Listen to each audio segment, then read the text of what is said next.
Que voyons-nous se développer en ce moment aux États-Unis depuis 2 semaines? Eh bien, nous voyons une attaque en règle du système blanc, de la civilisation blanche, des blancs en particulier, avec la complicité incroyable des médias et des politiciens, qui sont tous complices. Connaissez-vous les vraies statistiques de la violence raciste, policière ou non? Ce graphe que vous avez devant vous, qui je le rappelle est officiel, vous montre les meurtres commis par les Noirs et les Blancs aux États-Unis en 2013 pour 1 million de membres de chaque communauté. Je vous laisse observer ce graphe et constater que les Black Lives Matter protestent pour la tranche la plus faible, 0,77% de Noirs tués par des Blancs. Le pourcentage le plus énorme se trouve chez les Noirs tués par des Noirs. Je rappelle que la source de ce graphe provient du FBI.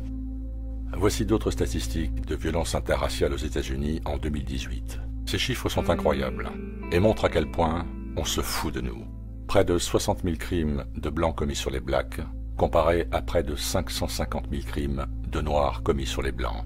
Voilà cette fameuse suprématie blanche dont on n'arrête pas de nous rebattre les oreilles 24 heures sur 24 en ce moment. Ce à quoi nous assistons en ce moment, les amis, est ni plus ni moins que la mise en place du nouvel ordre mondial. Et si vous voulez mon avis, ce nouvel ordre mondial est ni plus ni moins que le bolchevisme 2.0.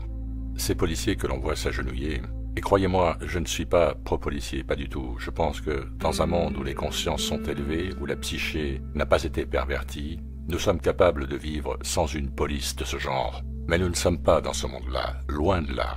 Et voir cette police s'agenouiller donc est un signe de soumission maçonnique à ce qui est en train de se mettre en place. La suppression des services de police traditionnels et son remplacement par une sorte de tchéka, une police privée au pouvoir extrajudiciaire qui fera passer la police traditionnelle, corrompue certes, pour des enfants de cœur. À partir de là, le chaos va s'installer et le nouvel ordre va naître. Mais n'en doutez pas une seconde, le Covid-19 va revenir en force avec son soi-disant vaccin, la marque de la bête, pour parfaire le plan diabolique du contrôle total de l'humanité et de la disparition de son âme collective. Au fait, sur le site de la Fondation Obama, on trouve ce post daté du 16 mai, où l'on voit un montage photo de George Floyd, 9 jours avant sa soi-disant disparition.